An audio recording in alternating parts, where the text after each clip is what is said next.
2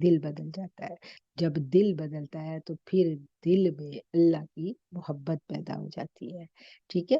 جب دل میں محبت پیدا ہوتی ہے رب کی، تو پھر رب سے ملوانے والا آقا علیہ الصلوۃ والسلام کی جو ہستی ہے، ہمیں ان کی طرف رجوع کرنا ہوتا ہے. سارے کے سارے محبت کے طریقے ہمیں اسی در سے ملیں گے. وہی در ہے جہاں سے ہم نے محبت کرنی سیکھی ہے. کہ نبی کریم صلی اللہ علیہ وسلم کو اپنے رب سے کتنی محبت تھی، اور کیا ان کا انداز تھا کہ اب ان سے زیادہ شفیع کون تھا اپنے گھر والوں کے لیے. تو آپ کی زوجہ محترمہ فرماتی ہے نا کہ آقا ہمارے درمیان بیٹھے ہوتے تھے، جب نماز کا ٹائم آتا تھا تو یوں ہم سے بیگانہ ہو جاتے تھے کہ جیسے ہمیں پہچانتے نہیں ہیں. اتنا شفیق، اتنا محبوب اپنی ازواج کے ساتھ محبت کرنے والا شوہر، اور جو ہی نماز کا ٹائم، جو ہی رب کا بلاوا آتا ہے تو وہ فوراً رب کی طرف یکسو ہو جاتے ہیں. تو یہ جو انداز ہمیں آقا علیہ الصلوۃ والسلام کی زندگی سے رب کی محبتوں کا ملتا ہے، یہی انداز ہمیں اپنانے کی ضرورت ہے، امت کو اپنانے کی ضرورت ہے. اور محبت کے بنا عبادت میں جو لذت اور جو تاثیر ہے، جو وہ پیدا نہیں ہو سکتی. اس کے لیے محبت ضروری ہے. اور محبت ایسی چیز ہے کہ جو جب ہمارے دل میں گھر کر جاتی ہے تو شیطان بڑا پیٹتا ہے، بڑا نوچتا ہے اپنے بالوں کو کہ اب یہ بندہ میرے ہاتھوں سے گیا. کیونکہ اب شیطان تو لذتوں میں الجھاتا ہے نا انسان کو. تو شیطان کی جو جال ہے، ان میں بہت بڑا جو اس کا حربہ ہے وہ کیا ہے کہ وہ لذت میں مبتلا کرتا ہے. گناہوں کی بڑی لذت ہوتی ہے، بڑا مزہ آتا ہے گناہوں میں. جیسے وہ ایک خاتون تھی تو وہ مجھے ایسے گوسپنگ پہ بات ہو رہی تھی، چگلی پہ، تو وہ مجھے کہتی ہیں چگلی اتنی مزے کی کیوں ہوتی ہے، اتنی نرم نرم، اتنی میٹھی. تو مطلب اگر ہم دیکھیں تو ان گناہوں میں بڑی لذت آتی ہے انسان کو، اس لیے تو انسان پھر دھنستا چلا جاتا ہے نا گناہوں کی طرف. تو یہ جو گناہوں کی عادت چھوٹتی ہے، اس کے لیے محبت ضروری ہے. محبت جب دل میں گھر کر جاتی ہے تو پھر جس سے محبت ہوتی ہے اس کے بارے میں سوچ کے ہی ہمیں لذت ملتی ہے، ہمیں مزہ آتا ہے. ہم بھاگتے ہیں نمازوں کی طرف، پھر نمازوں کا ہم انتظار کرتے ہیں. یہی بات ہم نے پچھلی دفعہ سیکھی تھی، اور اسی بات کو آج ہم دوبارہ ریوائز کر رہے ہیں.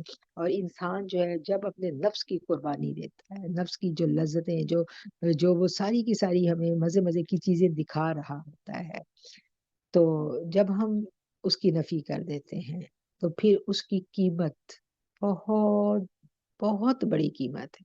نفس کی نفی کرنے کی قیمت کوئی ادا نہیں کر سکتا. اس کی قیمت جو ہے وہ صرف اور صرف میرا رب ادا کرتا ہے. اور رب جب عطا کرتا ہے تو جس کو عطا ہوتی ہے اسی کو پتا ہوتا ہے، اور جس کو وہ عطا ہو جاتی ہے پھر وہ چپ ہو جاتا ہے، پھر وہ اس پہ بحث مباحثے میں نہیں پڑتا. آپ دیکھیں کہ ایمان کی کاملیت، ایمان کی کاملیت جب انسان کو نصیب ہو جاتی ہے تو وہ انسان آپ کو چپ نظر آئے گا، وہ خاموش نظر آئے گا، وہ بحث مباحثہ سے اوائڈ کرتا ہوا نظر آئے گا.